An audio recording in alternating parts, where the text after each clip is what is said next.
Welcome everyone to my live stream power lecture, and I really do appreciate everyone blocking out time to get some thought-provoking information. Before I get into my lecture, I do want to acknowledge some people in reference to my super chat and super stickers. You know, these individuals have continuously submitted me super chats and super stickers, and I want to acknowledge these people. A resilient dad is one of them. On multiple occasions has contributed to super chats or either super stickers. Pieces of April is another one of my supporters that I want to recognize for that. Big Rooster is another supporter who on a continuous basis have contributed to super stickers or either super chats on a continuous basis. Unbiased LLC is another continuous supporter with chats and stickers. Chocolate Drop is another continuous supporter who has submitted super chats and super stickers to my channel in Georgia Girl. I really do want to acknowledge these supporters. You know, they didn't have to do that, and you know, when I really went into my analytics and I saw that, you know, that kind of ties into when a person knows that you're in front of these cameras for the right reason to impart your knowledge, skills, and experience onto the world. I also want to recognize my members to my YouTube channel, you know, Georgia Girl, Sue Todd Warren, and Pandy Hair Care, Candy, and more are also members to my channels. But I do want to say this, that, you know, I have 3 members. That's really my cutoff. You know, if other folks want to become a member to my channel, that's fine. You would get the standard membership perks applicable to that tier system.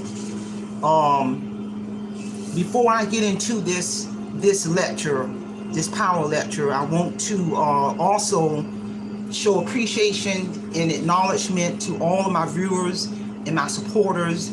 I see individuals who are chiming in right now. I appreciate you showing up, blocking out your time to be a part of this phenomenal experience of me doing a power lecture for 2 hours. And trust me, I've done a lot of behind the scenes in preparation to make this happen. Mark your calendar. My next power lecture will be November 4th, 2023 from 11 a.m. to 1 p.m. You know, my spirit is telling me that I'm going to, you know, as long as the spirit guide me to do these power lectures once a month, I'm going to do that. And if you have not already, subscribed to my channel, do so. You know, this channel is 3 years old, and it will not be possible without all my viewers and my subscribers and my supporters. So now, with that being said, let's get down to today's exciting power lecture. The concepts of what I'm going to go over. One of the concepts I'm going to go over is I'm going to talk a little bit about the federal student loan forgiveness program. If the audience is aware, my federal student loan was forgiven on August the 17th, 2020, August the 27th, 2023. So I'm going to talk a little bit about that federal student loan forgiveness. Another concept I'm going to talk about is 7 steps for successful public student loan forgiveness. A lot of people are misinformed about that. So I'm going to talk about those powerful 7 steps. Another concept I'm going to talk about is pros and cons of a traditional job in being a content creator. The pros and cons of a traditional job in being a content creator. Another concept is I'm going to present, is one of my favorite topics, is really understanding the disease concept of addiction. I'm going to simplify it.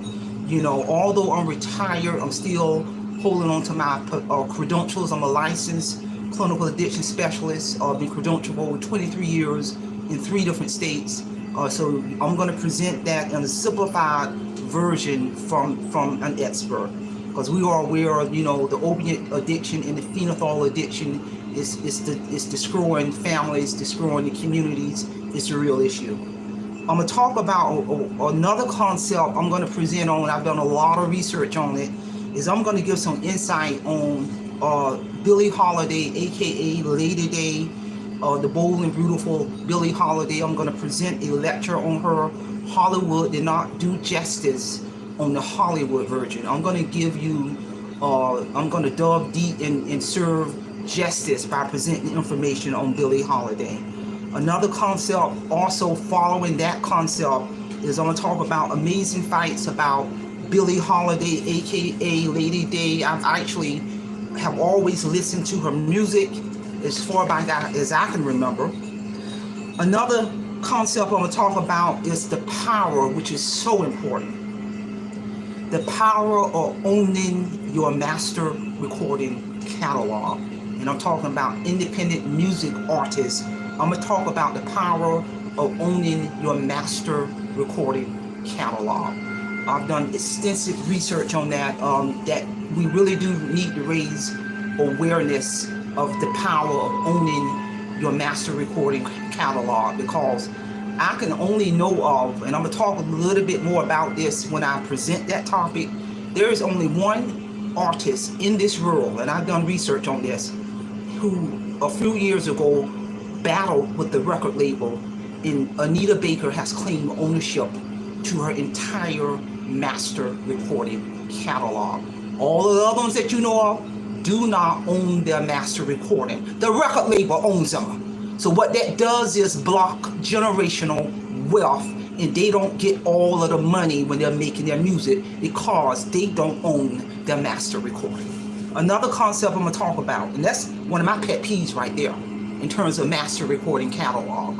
That's one of my pet peeves right there. Another concept I'm going to talk about is YouTube paid advertising and Google paid advertising, aka marketing your own business. That's so important. I'm going to talk about how I monetize my YouTube channel. My channel got monetized January of 2023, but my channel is 3 years old.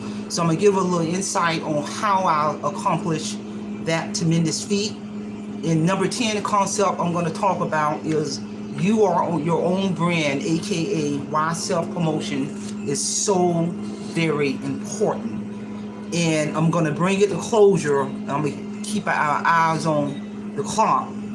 Is I'm going to talk about, which I think is so important, progressive and steady growth is the way to go versus fast and rapid growth.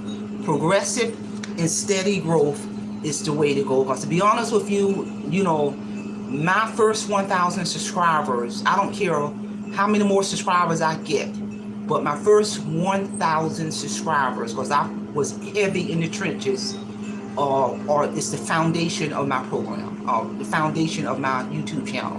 And why I say the first 1,000, because for 10 solid months, probably about a year, a whole solid year prior to me relocating, I spent 10 to 11 months in my zip code meeting well over 100 people a month face to face.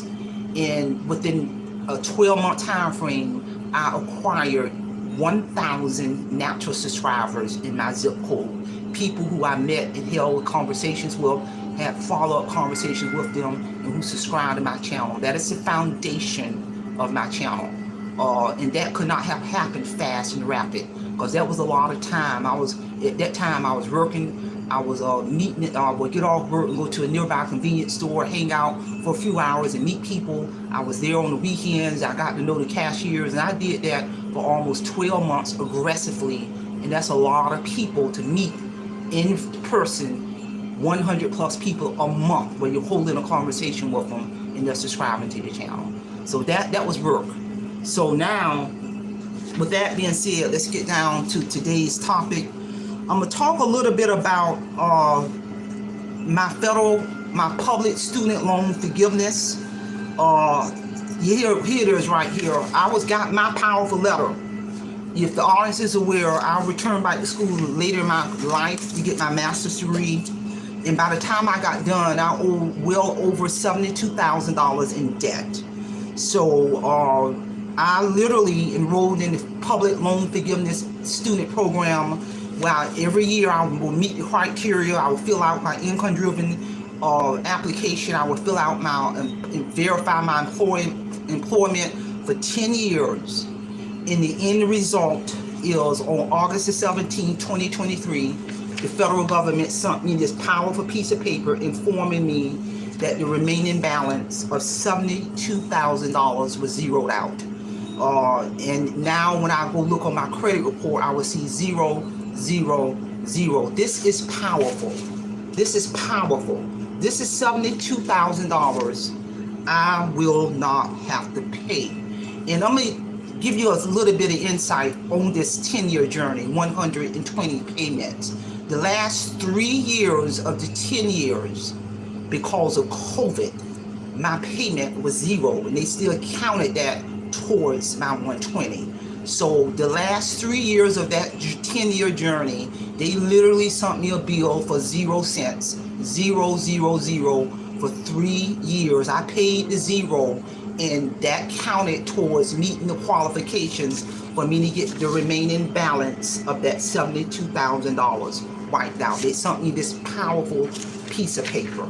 And also in here it says that because typically when a bill is zeroed out, the federal government would tax you on that $72,000, but they're not, because it's stated due to the American Rescue Plan Act of 2021, the balance of your loan that was forgiven will not be considered as taxable income. That was power. And that's really what I was waiting on to officially retire. I officially retired September of this year. Also, it says that we have notified all of the major credit bureaus, Equifax, TransUnion, and Experian, to let them know that the bill is zeroed out. So now I see zero on my credit report versus $72,000. And also, which I wasn't going to argue with the federal government, they said that I overpaid by 14 payments in 2012, which I don't remember that. I mean, most people are going to remember I was paying the regular bill and somehow I sent in an extra 14 payments. So in this letter, they say, we owe you a refund. We owe you a refund of all that extra money you paid in 2012. So literally in the month of August, I went to my P.O. box, and this is a copy of my federal student loan refund check made out to Marie Holiday in the amount of $7,493. And it literally says on this information that this is your federal student loan refund check that we owe you. So if you really wrap your mind around this, I came out ahead. I only paid 7 years of the 10 years, got $72,000 wiped out. It reflects on my credit report, and then at the end they gave me a refund check of over $7,000. And that's power right there. You know, I tell anyone, if you have a federal student loan, or rather you have a family member that has a federal student loan, enroll into the public loan forgiveness program. You know, this was the best decision that I made financially in my life, because I did not want to be in retirement with a $72,000 debt over my head, and I'm here to tell you. So I'm telling you, this is powerful information. There are so many people with their federal student loans in default. You know, it has an impact on their credit score. They're losing sleep over it, and they don't know what to do. So this is powerful information. So now that's going to lead us into our next topic, which is 7 simple steps. You know, I talk about, you know, the end result of my process, but there are 7 major steps for the successful completion of your federal student loan. Number 1, the first step is to see if your employment qualifies for public student loan forgiveness program. You know, I retired from state government, so my employer was a qualified employer, Only employment with the following types of organization qualifies for public student loan forgiveness. So if you are unsure whether your work qualify as public loan forgiveness organization, you can ask your employer. But any governmental organization, including Volunteer with AmeriCorps, a Peace Corps, a 501(c) organization, a not-for-profit organization, they also automatically qualify.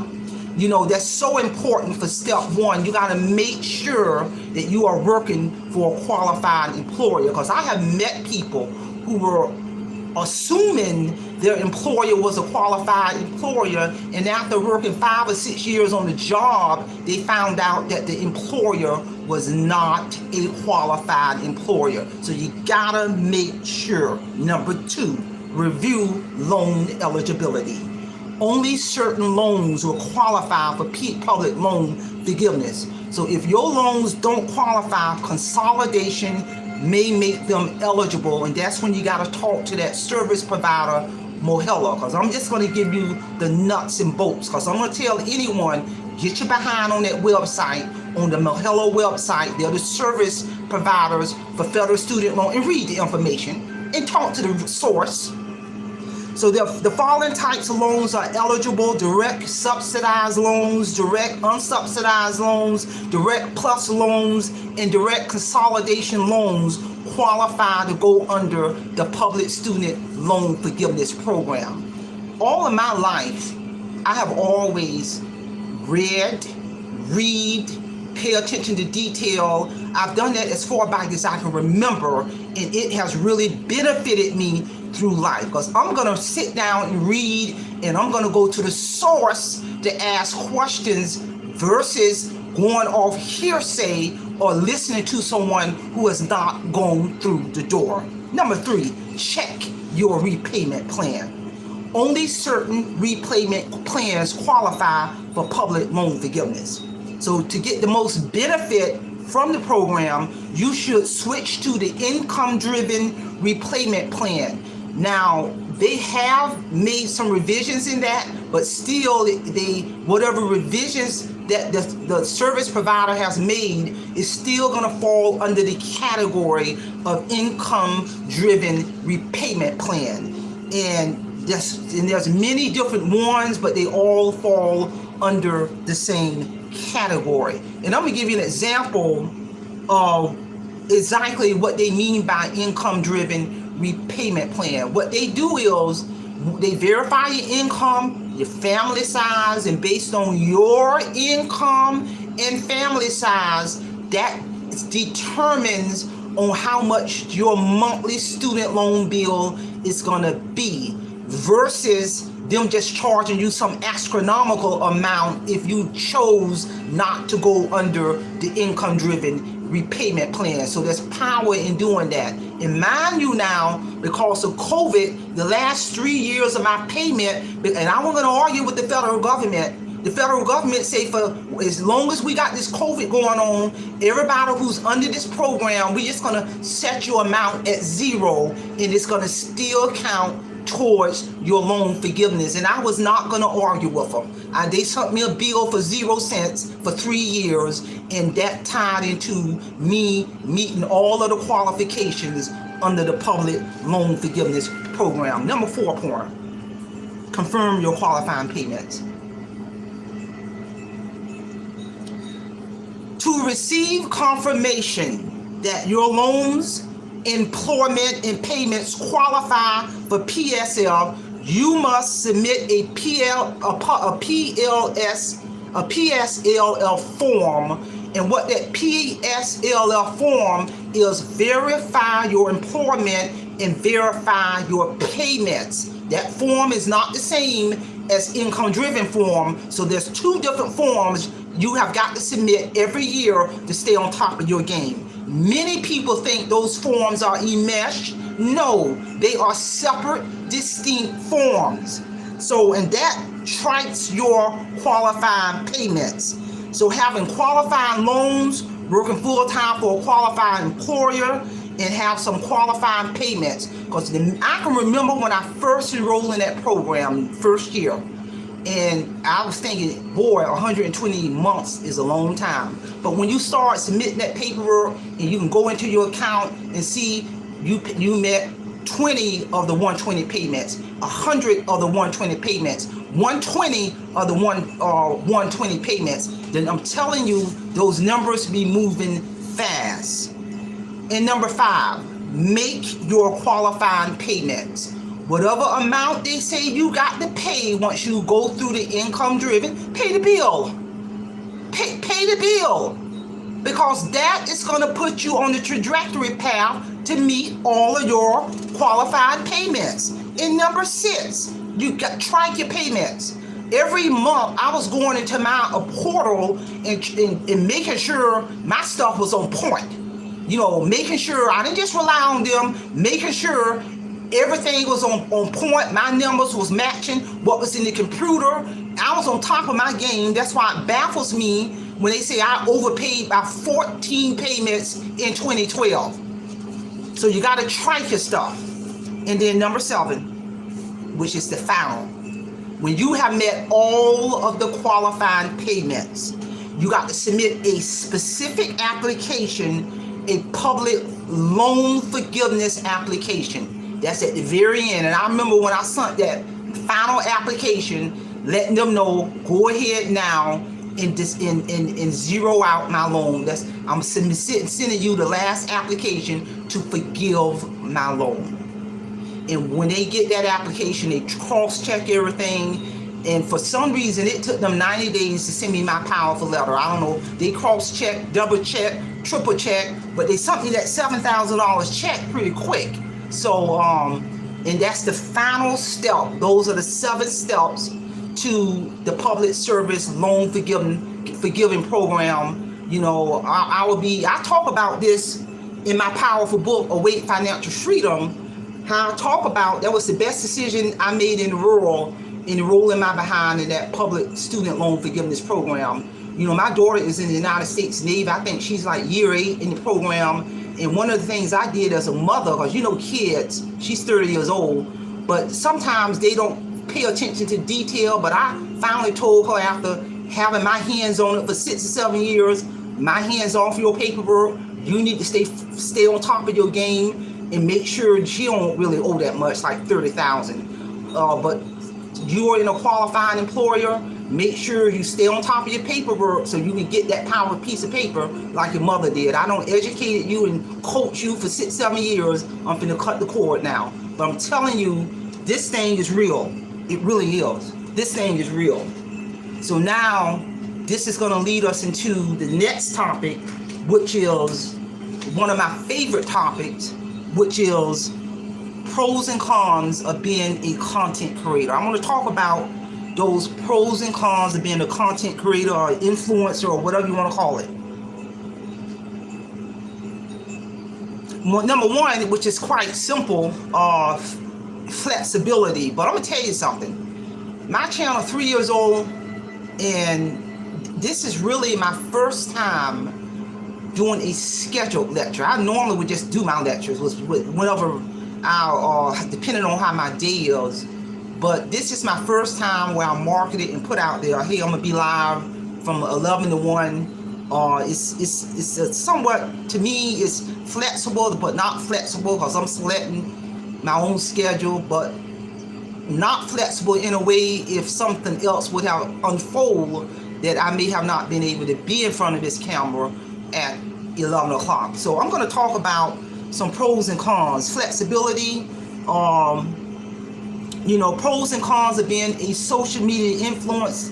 Flexibility, you know, for example, a full-time job, or, you know, if a person is a content creator versus having a full-time job. If they don't have a full-time job, then as a content creator, they got the flexibility to create their own content, to monetize, to, you know, make money, etc.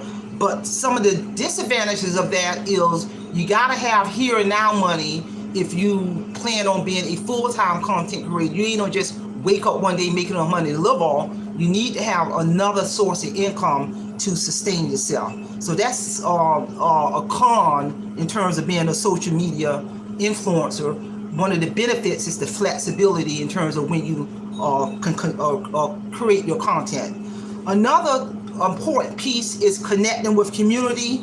You know, when one becomes an influencer, you're creating a community of like-minded people, where you share, you cross-collaborate, etc. You may invite other people to be on your panel, so you're connecting to like-minded people in the social world community. You know, this helps to establish solid foundations with followers, which improves your engagement rate. Higher engagement rate yields better chances of success for your channel. You know, also being a content creator, an influencer, allows one to be authentic and truthful with their audience. You know, people can tell on whether or not you're authentic versus trying to be something you're not. You know, I always say, you know, keep it real. Don't pull away from your concept or your channel. Don't pull away from your values and belief, because a person can tell, they can really, the audience can really pick that up. Most influencers make the mistake of showcasing only the good side, you know, versus talking about the blood, sweat, and tears it took to get there. You know, that's one of the reasons I did a prior lecture on all of the behind the scene work I had to go through for 10 years, 120 payments, and filling out all that paperwork and stand on top of all that paperwork in order to get my public student loan of $72,000 forgiven. That did not just happen without some serious behind the scene dedication, consistent, and effort by Marie Holiday. So you got to be authentic. Another pros and cons in terms of being an influence, a pro, for example, in terms of free gifts. Some brands prefer giving influencers free gifts to motivate them to promote their brands, their products, or services in return. After one becomes a popular influencer, there's a good chance that many brands will get in touch for collaboration. So that's another benefit of being a social media influencer or a content creator. You know, one might even get invited to get together with other influencers in terms of, like I said, those interviews. So those are all some benefits of being a content creator. You know, potential, and I'm going to say this, potential to make a significant amount of money, but don't let that be your primary focus. Influencers have the potential to make lots of money. The top earners in the field may have a high yield income, much more than one would earn in almost all other jobs. But in being realistically speaking, I don't care who you are or how successful you are as a content creator, you ain't just wake up one morning making no six figures, and I'm here to tell you. So by promoting the brands, often they are offered a share of the profit. It is not impossible to become rich as an influencer, but don't let money be your driving force. I view my monetized YouTube channel as just another stream of income. YouTube don't pay Marie Holiday bills. Trust me, I've spent years building my financial portfolio to be able to retire 4 years early. YouTube ain't got nothing to do with that. I'm here to, and I talk about how I built my financial portfolio in my book, Awake Financial Freedom. Another benefit of being a content creator is you can inspire people. An influencer can make a difference in people's lives. They really can, especially if your information is educational, motivational, uplifting, inspiring in nature versus dramified. You know, one might not gain millions of followers or become a star overnight. However, one would gain genuine loyal followers when you inspire people based off the concept of your channel. They will look up to influencers for suggestions, you know, in terms of tips about money or fashion or beauty or decorating or whatever your niche is or a specific topic. You know, you can, another benefit is, as a content creator, it can be, you can turn this hobby into a side hustle to generate another stream of income. So it's so many pros to this in terms of being a social media influencer, especially when you know you're presenting information of value. You know, I get a lot of comments from a lot of my viewers and followers and listeners on certain topics, on how they're saying how they was really able to get something out of that specific lecture. So, you know, those are some pros. And so now I want to talk about some disadvantages, some cons of being a content creator.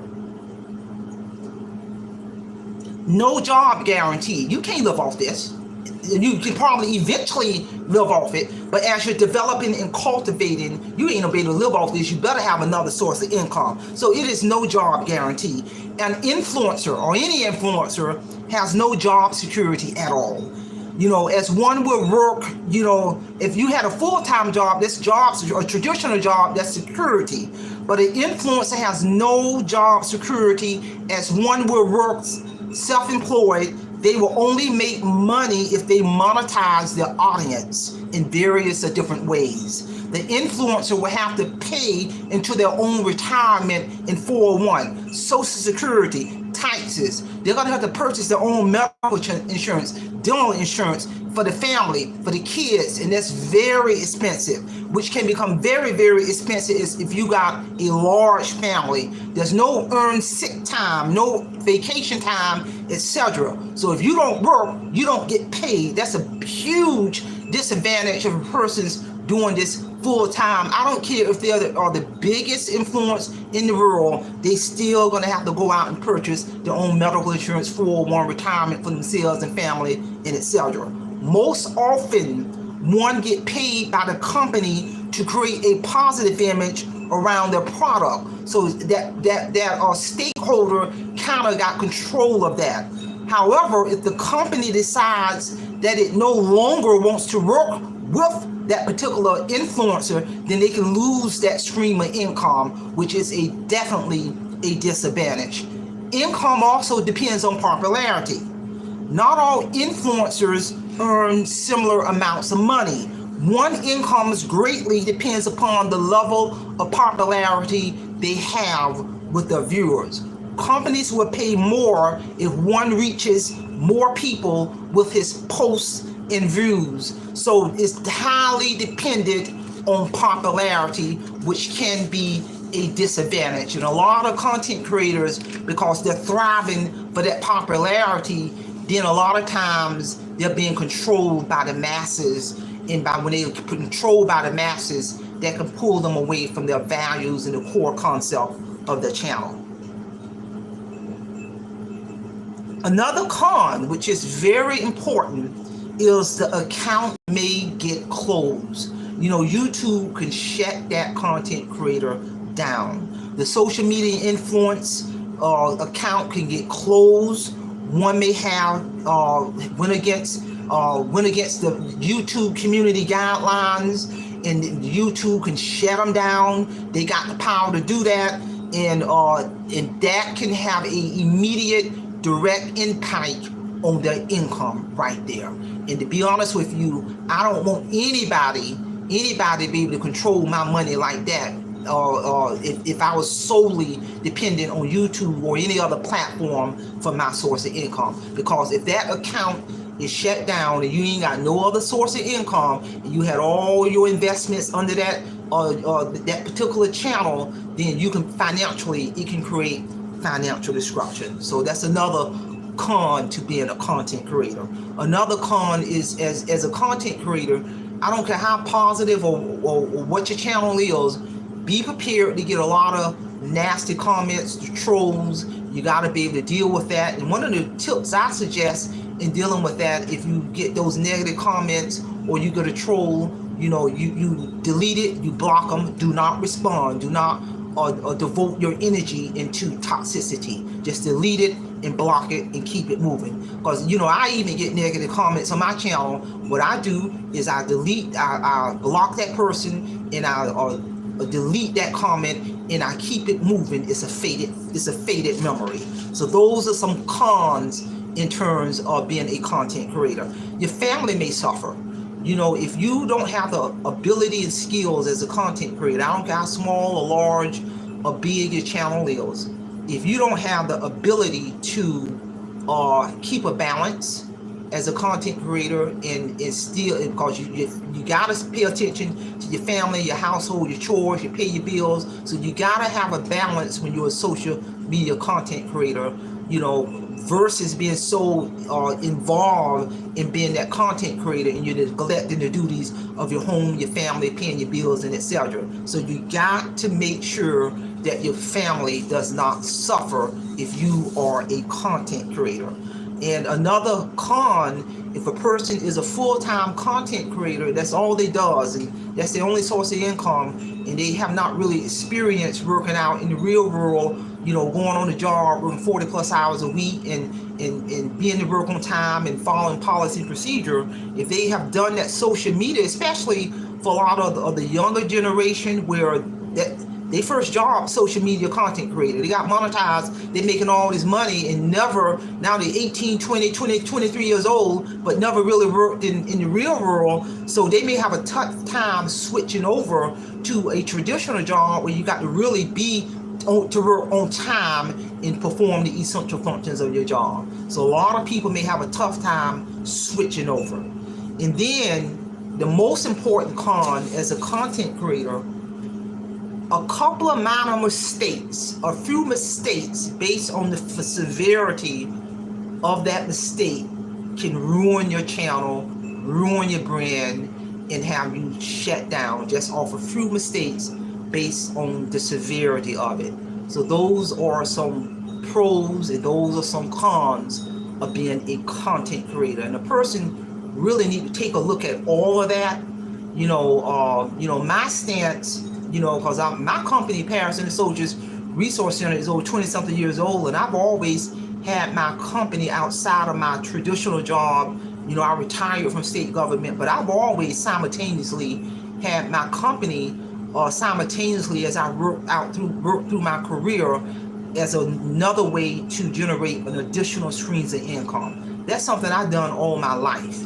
So when I decided to become a content creator and get my channel monetized, I came in with the stance, the mindset that it's just going to be another stream of income. Simply put, I'm not basing the capability of me being able to pay the little bit of bills I do have based off the fact that, oh, I hope I make a certain amount of money off YouTube this month. No, I've always had the mindset, and we all need to have a mindset, build multiple streams of income, view YouTube content creator, if your channel is monetized, just as another source of income. And that's exactly what it should be.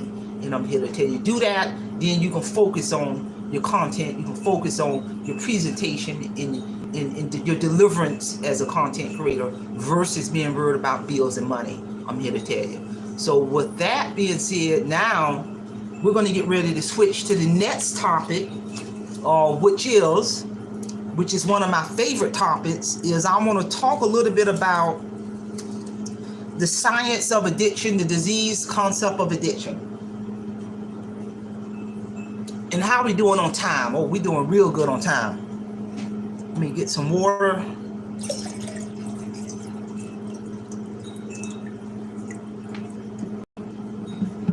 And this is one of my favorite topics, breaking this down in terms of the disease concept of addiction. And we're going to see that in talking about this, you know, as a licensed clinical addiction specialist, you know, I'm going to hold on to my credentials until the renewal date occurs, and then when it's time for me to renew again, I'm not going to renew them. I'm going to return them back to the board. But even if I return all of my credentials, that's not going to stop the fact of this knowledge is up here, the academic degrees and etc. So understanding the disease concept of addiction, the science of addiction, you know, what happens to your body when you are addicted to drugs, to alcohol or drugs. You know, the process is complicated because its biology and genetics play a role. Social factors in our environment, in our physiological, the mental, all plays a role that makes up the science behind addiction. You know, the basic ideas are simple to understand. Your brain uses chemicals and electrical energy to send and receive messages to and from your rest of your body. Pain, temperature, danger, hunger are all examples of this. So when your stomach, for example, is empty, your brain sends a signal that your body needs food. We all learned that in school. A message is sent to your stomach to feel hungry. Your body functions like breathing and heartbeat are controlled by certain areas of the brain. Other parts of the body respond to pain or pleasure. So here's how it works. Most of your good feelings come from the area in your brain known as pleasure pathway. So when something good happens to you, your brain makes chemicals that make you feel happy naturally. So the pleasure pathway is also where drugs like alcohol, cocaine, marijuana, and all other drugs affect the brain. They give you an extra burst of pleasurable feelings. These feelings do not last long because the natural level of your brain's own chemical is making you feel happy drop when these mood-changing chemicals leaves your body. You then will feel uncomfortable, sad, depressed, or nervous. During withdrawal, the more alcohol or drugs you have been using, the worse you will feel. Your body is reacting to not having its alcohol or drugs. So you don't like these feelings. So you take more drugs or more alcohol to get drunk or high so you feel better again. You need more and more and more of the alcohol or drugs just to feel okay, to feel normal in order to function. Your brain and body are now addicted to these alcohol and drugs. So getting alcohol and drugs to feel normal becomes the most important part of your life. More important than family, health, job, paying the bills, taking care of the kids, etc. So now, in knowing that, I'm going to introduce the addicted brain. The brain of addicted people are different from the brains of people who are not addicted to alcohol or drugs.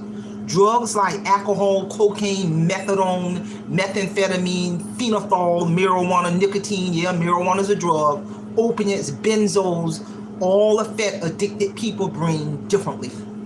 People who are not addicted to alcohol or drugs do not experience the intense high that addicts or alcoholics love so much.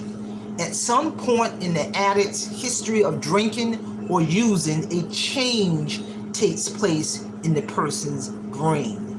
This change makes the addict want to use more and more and more of alcohol and drugs despite multiple negative consequences: jail, job loss, loss of health, family, its money, etc. Once the change happens in our body, in the brain, to make the addiction to alcohol or drugs, your only choice is abstinence and recovery. You no longer have the choice of just having one drink or one use of drugs. When the user restarts use again or relapse, the cycle begins again, but now they're going to want higher amounts of the alcohol or drugs. They're going to have the loss of control, the preoccupation. That loss of control means they may tell themselves, I'm only going to have one drink or just a small amount of drug use, but they cannot stop at that small amount. They're going to use more and more than what was intended. There are three major categories of the disease of addiction: that preoccupation, that loss of control, and that relapse. And that preoccupation is similar to mental obsession. When they're so mentally obsessed or preoccupied with feeding their addiction, going through the emotions of making sure that the drug of choice, the alcohol of choice don't run out. So they're going to be so preoccupied making sure that they don't get low on their primary drug of choice.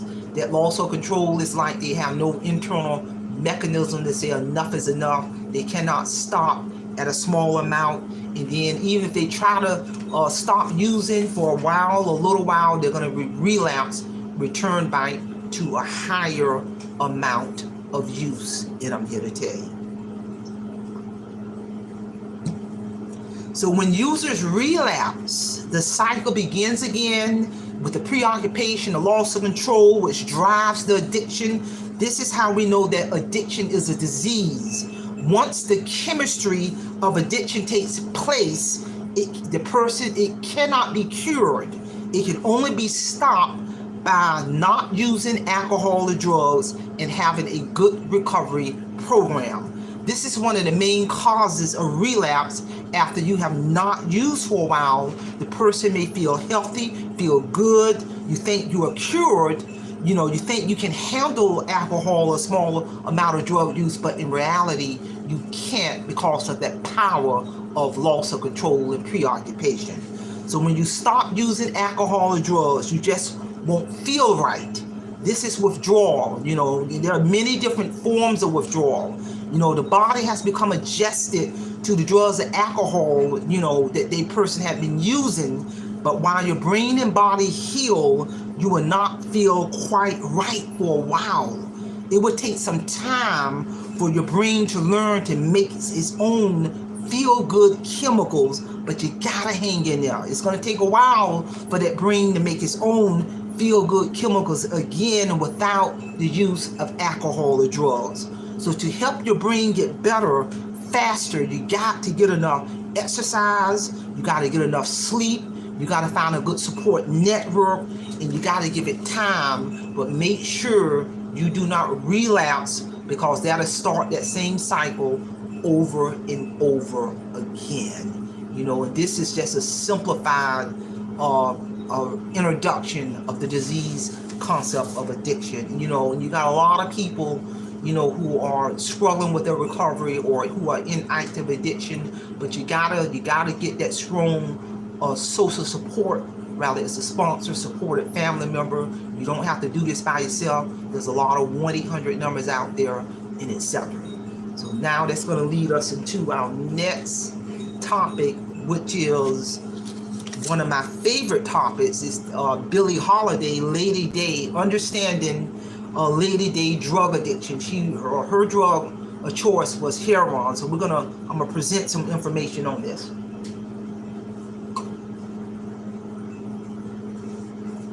And we're doing pretty good on time. I got plenty of water, plenty of coffee.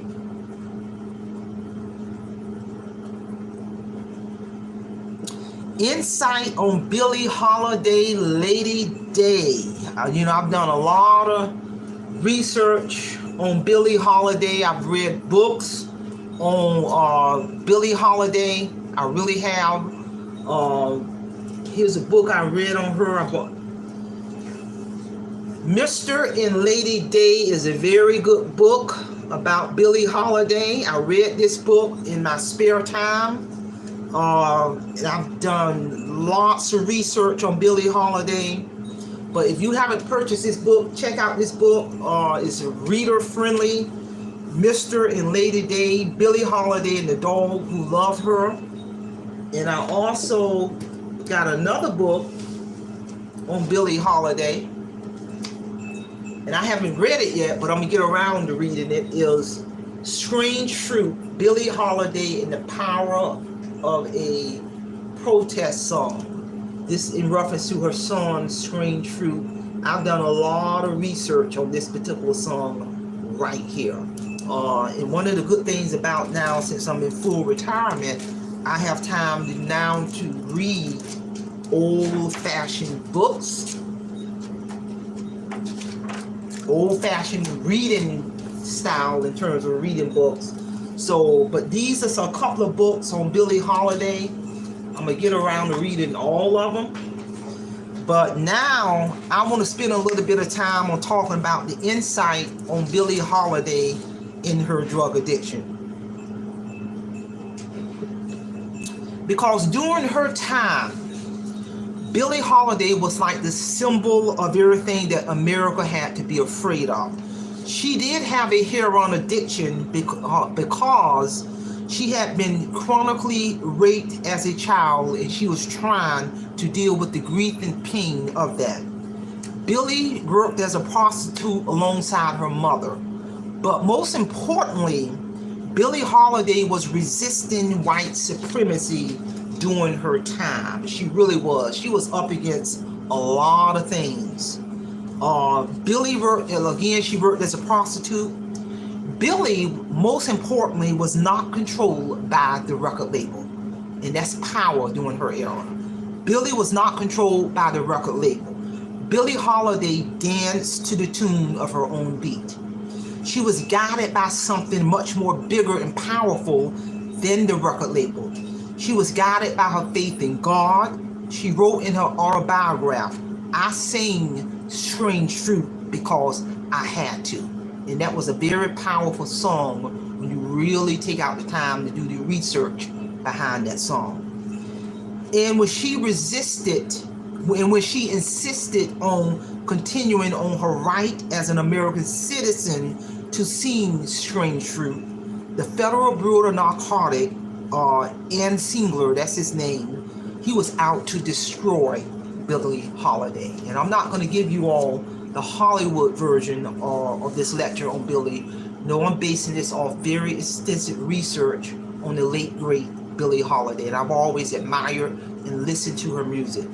You know, she stated in her autobiography that she started using heroin in the early 1940s during her marriage to James Monroe. She was arrested on drug charges in 1947 and ended up spending months in jail for possession. 2 years later, Billie Holiday was once again caught with drugs by the police. Billie Holiday mostly used drugs such as marijuana, heroin, cocaine, but heroin, the opiate drugs, was her primary drug of choice. You know, I want to present opiate types of drugs because I discuss the physical. I'm going to discuss the physical withdrawal symptoms of opiate drugs, such as, you know, you got the methadone, you got the opiate pills, you got the phenol, you got etc. All of those different forms of opiate type drugs. Billie Holiday, during her time, when I really did my research on her, Billie Holiday would have experienced all these symptoms of withdrawal and side effects from her heroin addiction. You know, as a licensed clinical addiction expert, that's one of the reasons I enjoyed doing my research on her, just to really get a little bit more understanding on her drug use symptoms and etc.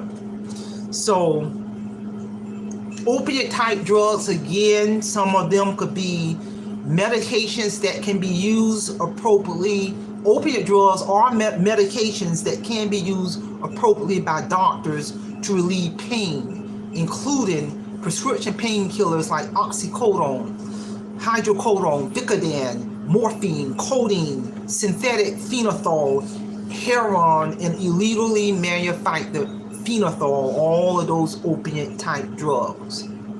How does opiates affect the body? These drugs bound to opiate receptors in the human body and brain, blocking pain. In addition to providing pain relief, opiates can produce feelings of euphoria and relaxation, especially when misused. Taking the wrong dose or using without a prescription, you know, these drugs are really all around dangerous, I'm here to tell you. Whether they're prescribed or not, because many people on prescribed opiates take more than what's intended, which can be very dangerous. Side effects and or physical symptoms of opiates can include nausea, constipation, confusion, and depression, drowsiness and disorientation, slurred speech, or slowed movement. During an opiate overdose, a person's breathing becomes dangerously low, and then it stops completely. And we're talking about death at that point. With the opiate suppressing neurological signals, the heart rate slows down to dangerous levels. Really, the person is close to death.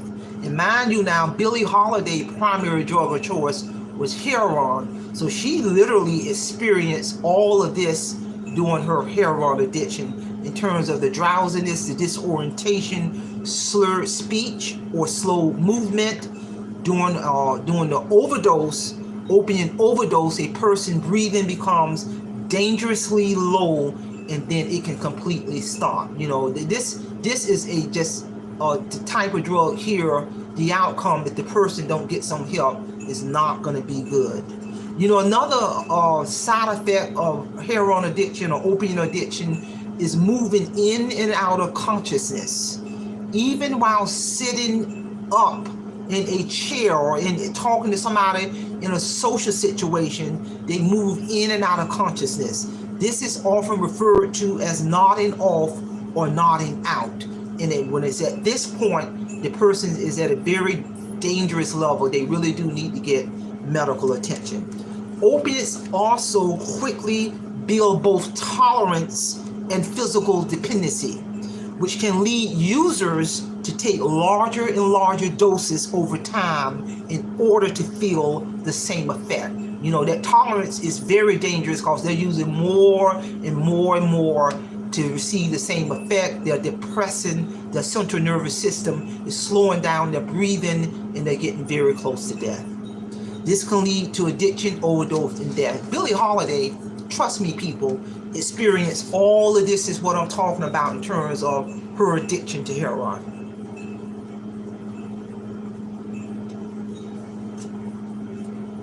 Towards the end of the legendary Billie Holiday, the bold and beautiful Billie Holiday life, towards the end, she died very young in her early 40s. You know, towards the end, Billie Holiday's body came to rest. She was tired, her work was done, in reference to singing the song Strange Fruit. You know, for 20 long years, you know, she sang that song at all costs, Strange Fruit, no matter what. No matter if the drug enforcement people tried to stop her. But her body came to a rest. She died at a very young age towards the end from her heroin addiction. You know, in 1959, Billie Holiday died of a heart and lung failure in a New York Metropolitan Hospital. And the heart problem and lung problem was directly a result from her heavy heroin addiction. It destroys your organs. You know, while in the hospital, A. Singler, the FBI agent, handcuffed her to the hospital bed for drug possession. So even towards the end, they hound her to the very, very end. There was really no need to handcuff her towards the end. You know, I saw pictures of Billie towards the end stage of her career. Her body was frail. You can tell she didn't have long to live. She was weak, frail. Her voice had completely changed towards the end. You know, she was persecuted until the day she died at the age of 44 years old. Media coverage of Billie Holiday's death focused on her addiction and difficult childhood. You know, the Desert Sun noted that Billie Holiday neglected her health, and the Time magazine ran only 2 sentences of her obituary. In bringing this part of the lecture to a closure on Billie Holiday, I want to focus, and I'm going to do a caveat to this. I'm going to focus on during her time, her life. Billie Holiday was like the symbol of everything that America had to be afraid of. Billie Holiday, most importantly, was resisting white supremacy. She sung the powerful song, Strange Fruit, right here. You got to read this book. You got to read this book on Billie Holiday about the powerfulness of this song, Strange Fruit, how she came about singing this song, who originally wrote the song. This ties into a lot of the research I did on Billie, and I'm here to tell you, you know, Hollywood really did no justice on presenting Billie Holiday. You know, rest in peace. I have no doubt. I have no doubt that God received Billie Holiday in heaven with open arms. I'm here to tell you, she stopped at nothing to sing that song and to get her message across to the masses and to raise awareness in terms of what was going on in that era, in terms of the white supremacy, the KKK, and etc. So check out this book if you want to find out more about Billie Holiday and the song "Scream True." You really got to sit and listen to that song, because if you are not moved spiritually when you listen to her sing that song, really, and I'm not talking about somebody else singing it, no, listen to Billie Holiday singing it. I'm telling you, it will move you in a way. I've listened to it many times and it does. So now that's going to lead us into me presenting, since I presented Billie Holiday, and I wanted to really give insight from a clinical standpoint on Billie Holiday, heroin addiction, and some of the variables that led her to use heroin, to get addicted to heroin, and etc. And not only that, being up against white supremacy, being hounded by the FBI. They were after her to destroy her to the very end, but she never gave up. She never gave up on her faith, and she never stopped singing that powerful song to bring her awareness. But I'm going to talk about some amazing facts about Billie Holiday based off my extensive research. We're doing good on time. And a lot of this I was not aware of until I did my research on Billie. One powerful fact was Billie Holiday was awarded the Grammy Lifetime Achievement Award in 1987, years after her death. Years. On relationships, quote from Billie Holiday, "Love is like a faucet, it turns off and on," end quote. That was just an interesting fact about her. Number 3, Time magazine declared "Strange Fruit" the song of the century in 1999. You have got to listen to that song. Billie Holiday never had children. "Strange Fruit" was honored by the Library of Congress as one of the 50 songs to be added to the National Recording Register in 2002. So all of this going on way years after the bold and beautiful Billie Holiday death. Quote from Billie Holiday: "People don't understand the kind of fight it takes to record what you want to record." And that is evidence that Billie Holiday was not controlled by the record industry. You got recording artists right now who they are controlled by the record label. Billie Holiday was not controlled by the record label. And so she said, people don't understand the kind of fight it takes to record what you want to record, the way you want to record it. Billie said about being an artist in the music industry at that time, end quote. Billie truly danced to the beat of her own tune. Billie Holiday was a trailblazer. And this is set the stage for a topic I'm going to do on about that record label in your master recording. Billie wore white gardenias in her hair, which will become her trademark. If you pull up a lot of her Billie Holiday singing, you're going to notice she got that white gardenia in her hair, which was her trademark. Another trademark of Billie Holiday was to sing with her head tilted back just a little. That was another trademark of Billie. Billie Holiday was considered to be in one of the highest paid performers of her era. And I did not know that until I did my extensive research on the bold and beautiful Billie Holiday. And I remember listening to her stuff. I got well over 25 years ago. I'm thinking, who is this person with this hauntingly beautiful voice? If you really listen to her music, it'll make you stop, sit still, and listen. She has a way of drawing you in, and getting you up here. And I'm here to tell you, crazy, he calls me. A single by Billie Holiday was inducted into the Grammy Hall of Fame in 2010. Quote from Billie: "I hate straight singing. I have to change a tune to my own way of doing it. That's all I know." That means she was a natural. She was a natural.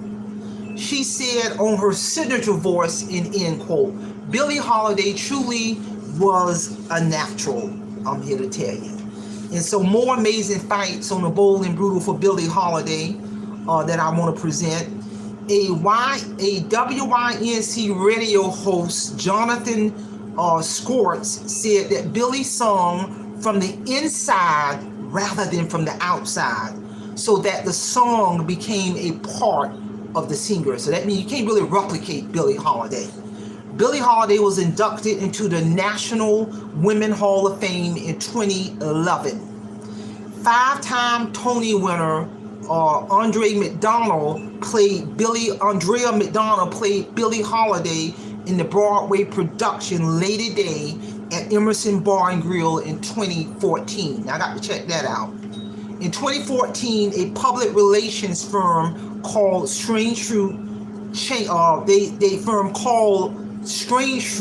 changed its name after receiving criticism for being racially insensitive. So evidently, prior to naming their public relation firm Strange Fruit, they ain't did their research, so they had to change that name. The Apollo Theater acknowledged Billie by inducting her into its Walk of Fame on April 6, 2015. And Billie Holiday was born April 7, 1915, 160 years plus ago. And still today, her music is listened to, bought, merchandise is sold with her name and image on it, movies, Broadway, shows, books, year after year after year after year, and the list goes on. And this is going to set the stage on, because in that era, all the way up until now, when you're talking about music artists, because they don't own their master recording, but it was known in that era, the record label exploited these artists to the highest level. So it made sense. So if they don't own their master recording, any merchandise like, books, films, Broadways, because they don't own their master recording, then they are not able to pass down their generational wealth to their bloodlines. And I'm going to talk a little bit more about that master recording. Yeah, we know way back in the day of Billie Holiday and Mahalia Jackson, and since the beginning of the record industry, they exploited these people, and they structured the record contract to stipulate in the record contract, we're going to own your master recording versus the artist. It was structured that way, but it's still going on all the way up until 2023, and that has to change, and I'm here to tell you. So ladies and gentlemen, those are some powerful information and insight on the late, great Billie Holiday. And I wanted to do that, but I had to first present, her heroin addiction, what led to that. But I didn't want the focus just to be on her childhood and heroin addiction. I also wanted to present all this powerful information on the late, great Lady Day, aka the phenomenal Billie Holiday, and I'm here to tell you. So, and that is going to lead us into our next topic after I take a sip of my water and coffee. I'm looking at the time. We're doing really good. I got a good hour to present some more topics, but we're doing good in terms of being at the halfway point. And I really do appreciate all of my supporters chiming in, my viewers on this power lecture. Really thankful that I was able to present this. Many of these topics are my favorite topic.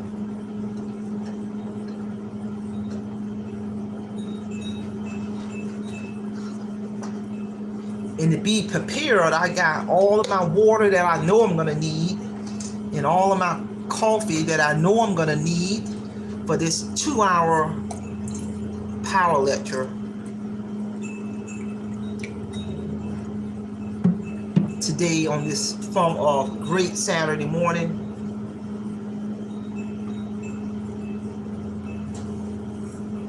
So now we are going to get ready. Before I get into this, let me pause 1 second.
Okay, I have returned, and again, I appreciate everybody hanging in there with me. This may look easy, but I'm here to tell you it's not. You gotta, it's just a lot that goes on behind the scenes, and not on the physical preparation behind the scenes, but up here too. So now we're gonna get to the next topic, which is, you know, the power of owning your master recording catalog. And I'm going to talk about that because, you know, most of the artists all the way up until now, even back in the days of Mahalia Jackson, you know, Billie Holiday, all the way up until your Beyonce, your Jay-Z's, and all of them, you know, owning your master recording, you know, when artists don't own their master recording, you know, first of all, the loss of generational wealth. You know, countless of other music artists do not own their master recording. You know, and I want to talk a little bit about master recording. The owner of the master rights, is usually whoever finances the recording, which is the record label. Typically, this is the record label, unless you are dealing with an unsigned artist, in the case the artist owns their master rights.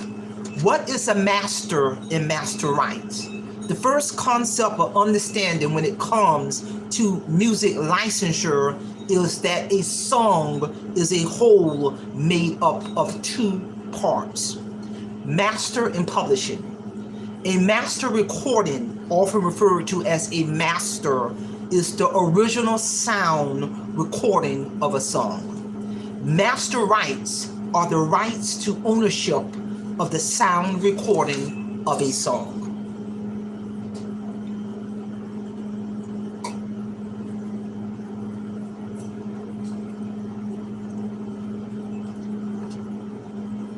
So, in owning your master's recording, you can license your recording to third parties, like TV shows, films, commercials, Broadway, merchandise, t-shirts, toys, etc., video games. You can make money when other artists sample your music. And most importantly, you can create generational wealth. Let me say that again. You can create generational wealth as a music artist when you own your master recording. In owning your master recording, the digital era also brings a variety of music services and tools for independent artists. Independent artists have access to music distribution, marketing, streaming, merchandise creations, and other services. And there are artists like, DMX, Michael Jackson, especially the ones who have died, or even ones who are alive. All of them. Beyonce, Jay-Z, all of them. But especially DMX. DMX stated in his poetic rap title, The Industry. Yeah, he was talking about the industry. Really listen to that. If you don't have a strong mind, the industry will break you down. It's a matter of time. This stuff been going on since day one. And DMX stated in the poetic rap title, it's not about talent, it's about playing the game. The industry tries to control how you dress, how you talk, and they want you to do this and they want you to do that. Do that. These artists are telling it. You got to pay attention.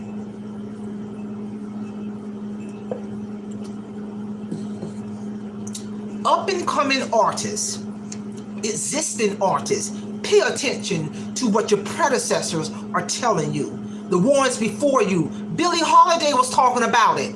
She talked about how the industry don't control me. They're not going to control on what I sing or how I sing it. I'm dancing to the tune of my own beat. Billie was talking about it way back then. Mahalia Jackson was talking about it. Pay attention to what they are warning you about in relation to these record labels. And there's also a sinister side to the industry, which is a discussion of a whole nother topic. Anita Baker exposed the record industry. And that's one that before she claimed ownership to her master recording, Anita Baker said, don't scream my music, don't buy my music, but due to record dispute. And I'm here to tell you. I mean, she told her fans until she can resolve all this. Anita Baker exposed the record industry. Prince, before he mysteriously died, exposed the record industry. DMX and countless more exposed the record label. Pay attention, people. As an artist owning your master recording, this gives you the legal right to freely maximize your money-making opportunities. This sinister practice by the record label, pay attention, people, this sinister practice by the record label has been going on since the beginning of the record label companies. This ain't just started. Signing with a record label is modern day slavery. Even Anita Baker called it modern day slavery. Prince called it modern day slavery. Signing with a record label is like modern day slavery. The record label is the master because they own the rights to your music. They own your master recording. And the artist is the slave, meaning the artist has no control of the direction and creativity of their music. The record label controls the artist and the music. Even music artists all the way up into the here and now talk about how they are controlled by that record label. All the way up into 2023, there are so many artists or groups who did not or do not own the rights to their master recording. Billie Holiday, Mahalia Jackson, Earth, Wind and Fire, Lakeside, SOS Band, Anita Baker, Beyonce, Jay-Z, all of them, DMX. But Anita, recently, a few years ago, she won. She went to battle with the record industry to claim ownership to all of her master recording catalog. That is not done. People need to pay attention. That's not done. When that happened, I prayed for Anita Baker because my mind was telling me the record label is going to probably create some type of accident to happen to this woman. But I'm sure she got all kind of wheels in place. That is not done. She claimed ownership to her entire master recording catalog. Again, DMX exposed the industry in his poetic rap title. The industry, years ago he did this.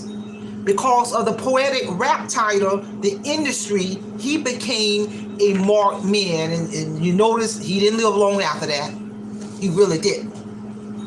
So the traditional music industry often structure deals so the label company, not the artist, owns their masters of all their songs created during the record deal. That don't mean you got to sign that contract.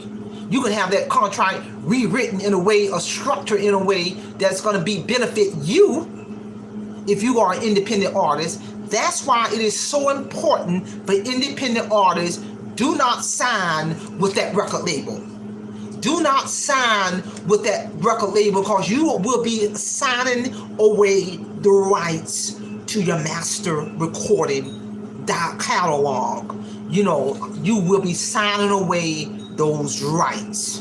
And most importantly, you will be blocking generational wealth by signing away your master recording to the record label. This practice has been going on for a since the beginning of the record label, and that is the driving force on why you see so many up-and-coming, existing, independent artists where they are retaining ownership of the master recording. So if they want, so that frees them up to build their wealth. If the other people have to pay to sample their music, you know, merchandise can be made behind that music, TV shows, video games, and the list goes on and on. Broadway, digital era, and the list goes on and on. But if you sign away your master recording, you're signing away the rights and all of that money-making opportunity. And most importantly, you're blocking generational wealth. And I'm here to tell you. So share this information, because I'm here to tell you that this practice, this sinister practice by the record label, has been going on since day one. And I'm here to tell you, we need to raise awareness on this. I've done extensive research behind this, and not only that, when you listen to a lot of these world-renowned music artists, they're telling it. They're fed up. They're telling you what's going on behind the scene with these record labels and what they're trying to do to get out of those sinister contracts. They're telling you everything that you need to hear, but we've been hearing it, you know, years and years. If you really listen and pay attention, you got to have the ability into the discernment to hear what's not being said and to see what's not being shown. But right now, they're telling us everything we need to know. So if you're an independent artist or up-and-coming independent artist, do not sign with that record label, because you're going to be signing away your master recording and all of that money-making opportunity. And you're going to also be signing away generational wealth. And I'm here to tell you, share this part of the information, because this is very, very important. And that's going to lead us now into our next topic, which is, and we're looking very good on time. Look like I got about 3 more concepts to cover. We are looking good on time. Let me take a pause and drink some water, drink some coffee.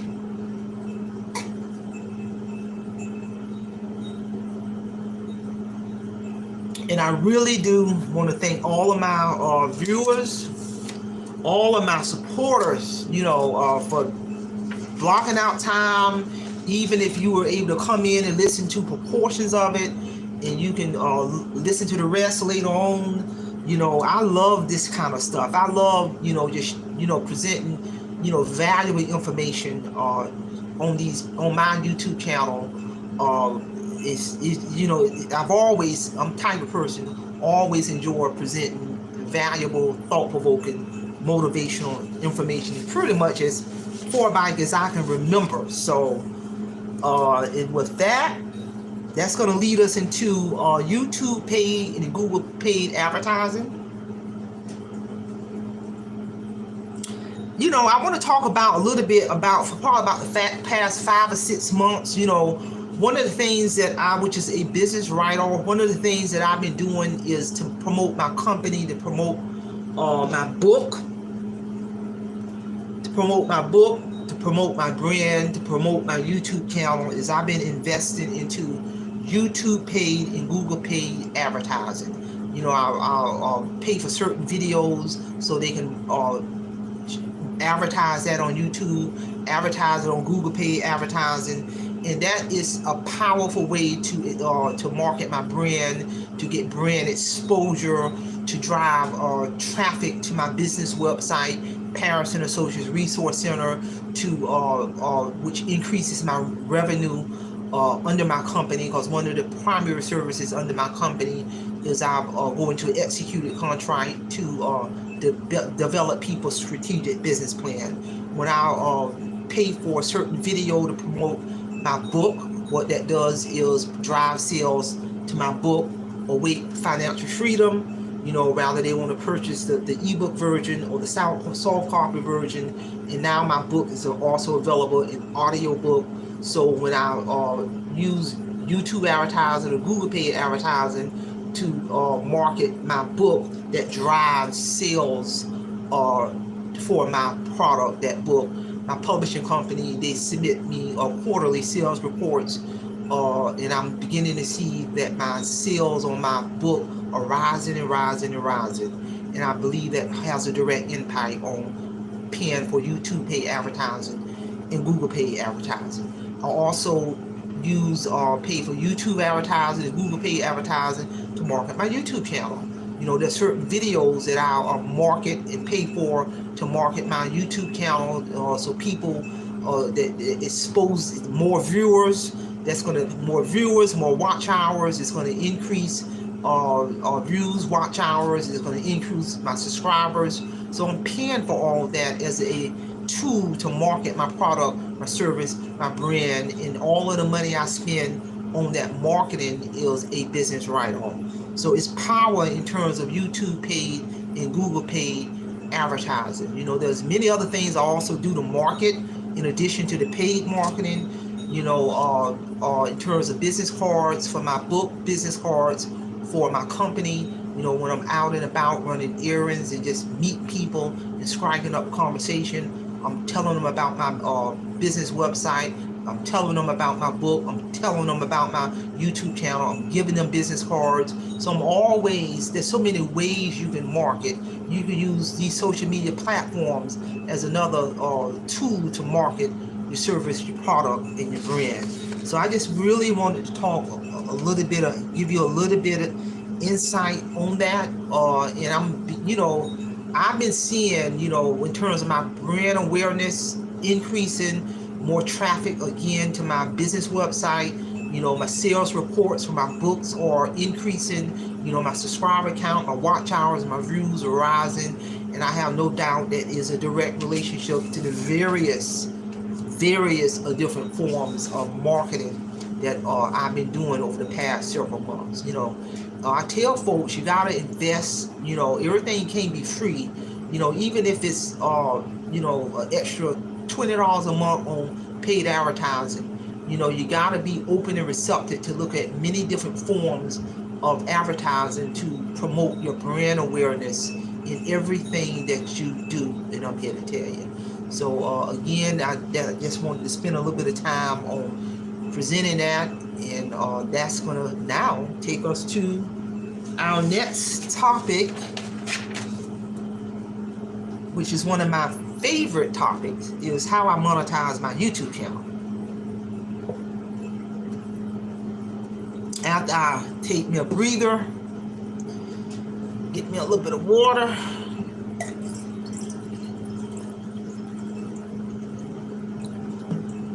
and we are looking good on time.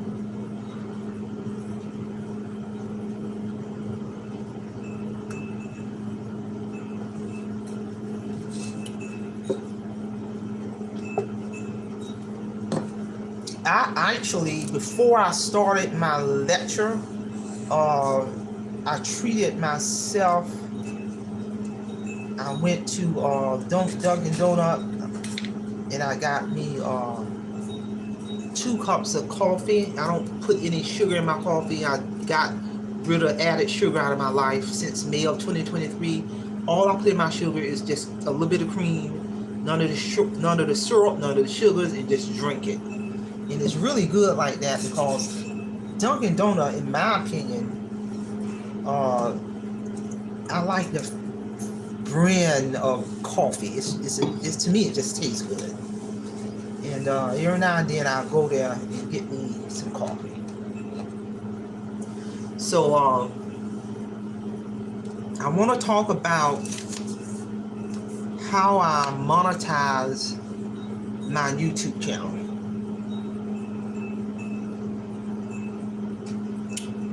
My channel got monetized January 2023, and it took me 2.5 years to monetize. Although my channel is a little over 3 years old, the criteria I had to meet to monetize my channel was I had to get 4,000 watch hours within a 12-month time frame, and I had to acquire 1,000 subscribers. And you know, that was a tremendous feat. When I first started my channel, I said, well, there's no way in the world I'm gonna be able to meet those qualifications. I can remember when I only had 2 subscribers. I was one and my daughter was the other. 2 little subscribers. Now I got well over 1,700 subscribers. That 4,000 hours, 4,000 watch hours, you know, at the time seemed like a incredible, unattainable feat. You know, the first year of my channel, the first 1 year of my channel, I can remember it took me well over a year to get 100 subscribers. And well over a year, I was only clocking, and I was doing a lot of videos. I was uploading, videos, and doing a lot behind the scene, a lot of video. And I can recall for the first year, it's like I was only able to get anywhere from 30 to 50 watch hours a month. And then when it go past that first 12 months, then some of those hours dropping off, because in order to get monetized, you got to have 4,000 watch hours within a 12-month time frame. So when you go into month 13, whatever you get in 12 months is what they're looking at. So I'm thinking I think after the first year, I had like not even 500 watch hours. I said, ain't no way in the world I'm gonna be getting 4,000. So I had to change my mindset going into that second year of my channel. And one of the things I did is I got out in the real world in my zip code for real. And I got from behind, so much time from behind the camera. And I went out and I footwork in the trenches, and I market my YouTube channel. In my zip code, I was engaging and talking to well over 100 people a month. Over 100 people a month, where I would meet face to face, and we would engage into discussion in the real world. And I was marketing and promoting my channel and getting people to subscribe to my channel on the spot. So for a solid year, I got well over 100 natural subscribers a month for 12 months, and that gave me my subscribers right there. And mind you, now that's a lot of time, that's a lot of effort, dedication. You got to have people skills. And many of those 1,000 people in my zip code, it was getting to the point where I couldn't go nowhere in my zip code, and I would run across one of those 1,000 people. So we would stop and we would engage in follow-up dialogue. You know, those 1,000 people was giving me feedback on videos that they may have watched, let me know how much they got out of that topic, how they shared my channel with other people. They were sending me comments. So I was having follow-up conversations with over 1,000 people in my zip code. And then because of that, I'll also begin to see my watch hours rise and rise and rise. 600 watch hours a month, 1,000 watch hours a month, 1,200 watch hours a month, because I had established my core foundation with that 1,000 subscribers naturally in my zip code. And I always, and that is the driving force. That's our mindset change and action steps in the trenches for real to acquire my core foundation. My first 1,000 subscribers from the trenches is the foundation of my program. My channel is the core foundation of my YouTube channel. And if it wouldn't have been for me doing that, at the rate that my channel was moving that first year, less than 500 watch hours in a year, or a whole solid year, only 100 subscribers. If I would not have did what I did into that second year, if I would have continued doing it, everything just behind the scene, not versus getting out there in the real world, I'm telling you, my channel will not have been monetized right now. That is how Marie Holiday monetized my YouTube channel.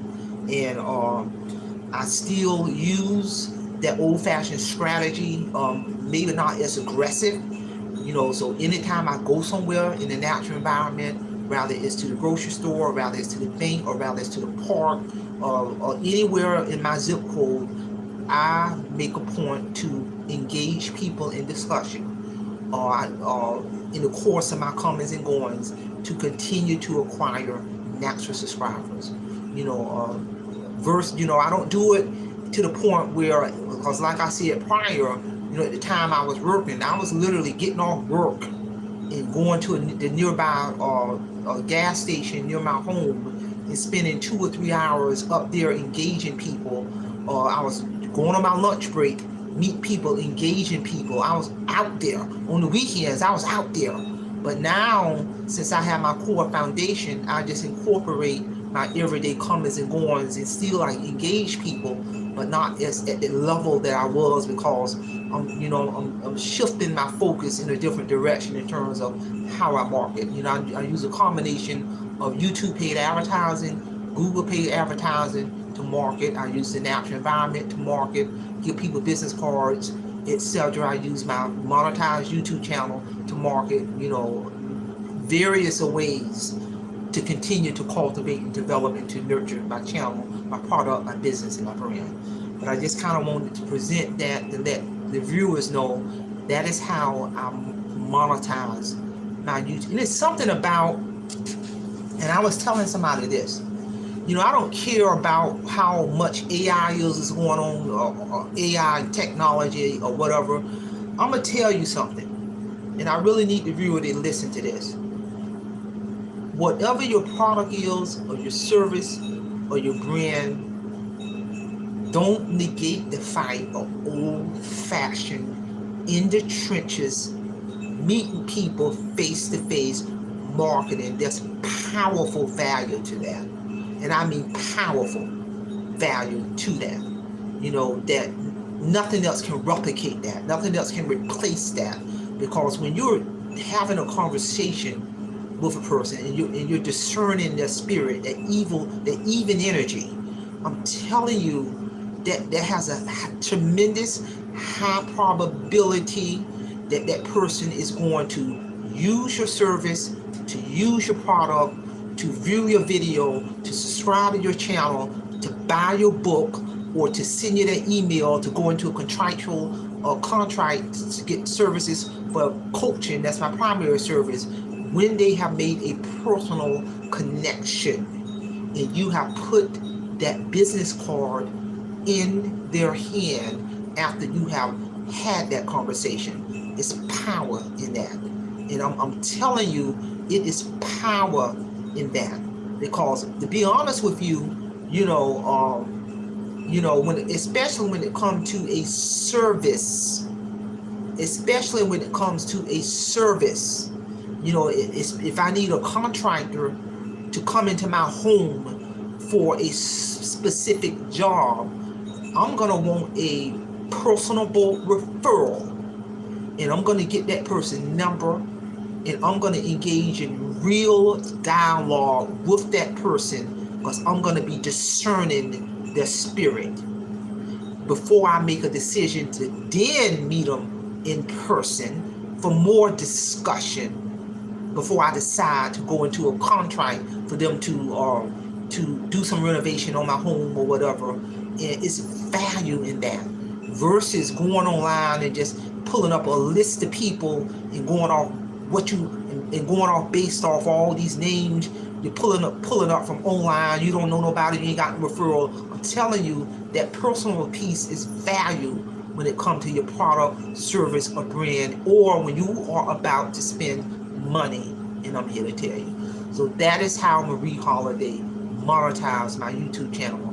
My channel got monetized January of 2023, and I'm so excited in terms of the trajectory path on where I'm taking my channel. And now that's going to lead us into the next topic, which is why self-promotion is so important. And I'm looking at the time. We're doing pretty good on time. I got about 20 more minutes left to present my last two topics and take a sip of my coffee.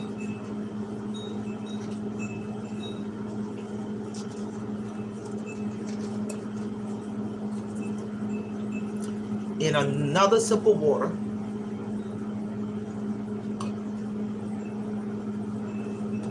Self-promotion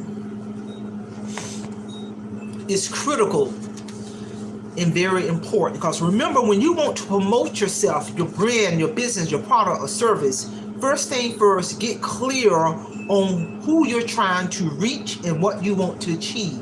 Once you are clear on your audience and objectives, making a plan for self-promotion becomes much easier. Ideally, that plan includes who you are trying to reach, what you want to communicate, or where and when you want to say it.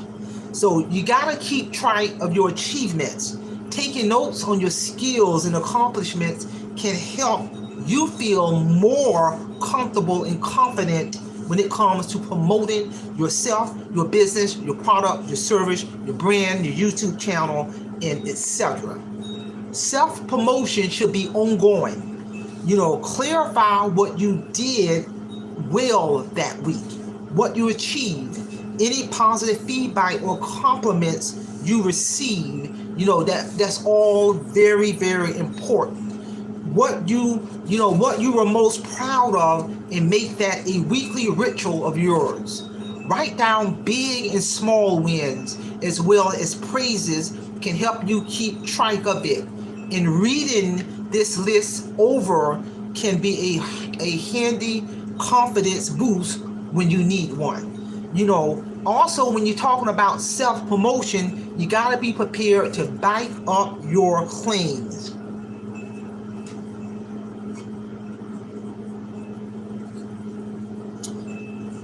If you do talk up your achievements to others, and you should, it's important to make sure you make sure you believe and can support what you're saying.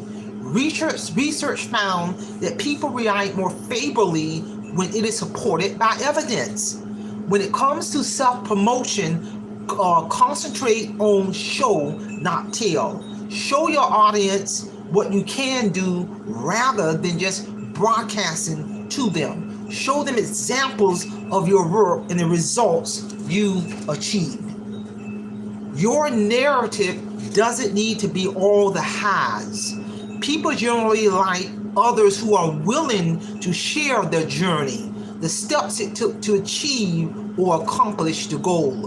And that's one of the reasons I wanted to do a lecture on how I got monetized, because it was a lot of blood, sweat, and tears in the trenches, meeting 100+ people a month in order to promote and cultivate and market my channel to eventually where it got monetized.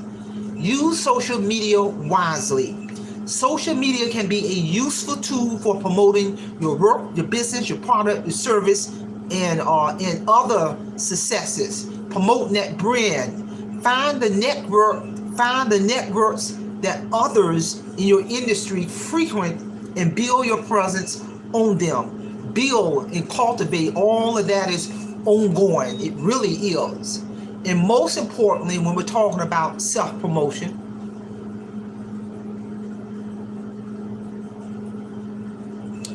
You got to demonstrate generosity of spirit.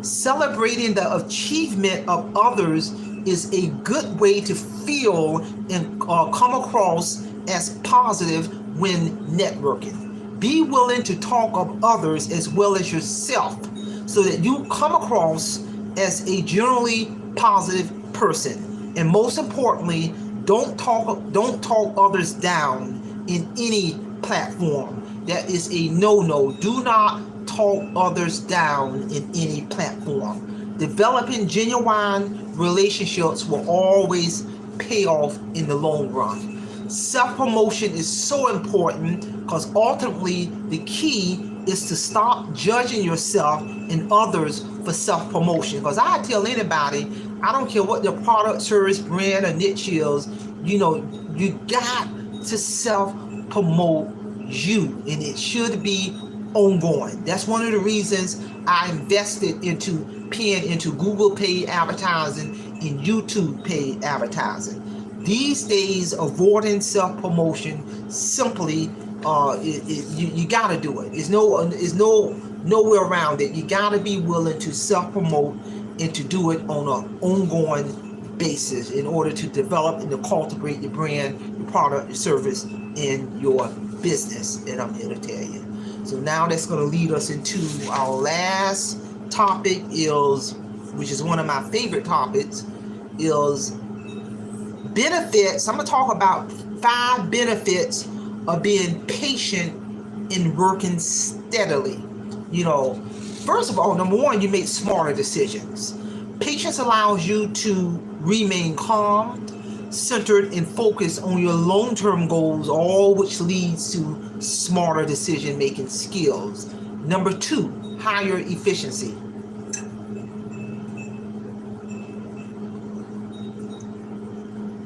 Steady work and patience allows you to function in a more relaxed state. You're able to work and live more intentionally. Both make you more effective on every level. Number 3, increased confidence. Working steady and patiently towards your goals forces you to concentrate as much on the journey as the destination. You will notice small wins and incremental improvements. You will see the progress of improvements compared to 2, 3, or 4 months ago, or that you are more satisfied with your life now than you were last year or 2 years ago. Taking notice of these improves your confidence that you will achieve the next win. Number 4, less burnout. If you're rushing around through life trying to achieve overnight success, you cannot enjoy the journey. And since success doesn't happen overnight, you're far more likely to experience burnout when you don't reach those ultimate goals right away. Number 5, greater rewards. Yes, working patiently and steadily towards success means delaying gratification. When you don't rush life, you appreciate the rewards and you will know that you earned your success. All of these benefits can be cumulative over time when you stop trying to achieve overnight success and concentrate on steady progress. Your success will be easier to achieve because you're making smarter decisions and you're functioning more effectively, feeling more confident in preventing burnout. And I'm here to tell you, you'll be able to set and achieve new goals and work towards greater success. So that's why all of this, I'm telling you, when you look at that progressive, steady growth, is powerful versus trying to achieve overnight success on any goal that you're working on, because trying to go after that overnight success or that fast success will create, I'm telling you, an extreme level of burnout. And I'm here to tell you.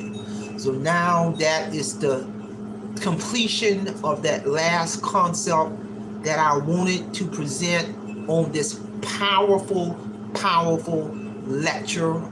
Please send me your comments. I really do appreciate all of my supporters who came in to listen to this information, whether you stayed for the totality or you listen to certain parts. You can always go back and replay. I really do appreciate all of my viewers, my supporters, my subscribers, my members, individuals who have sent me super stickers or super chats. I thank you from the bottom of my heart for that.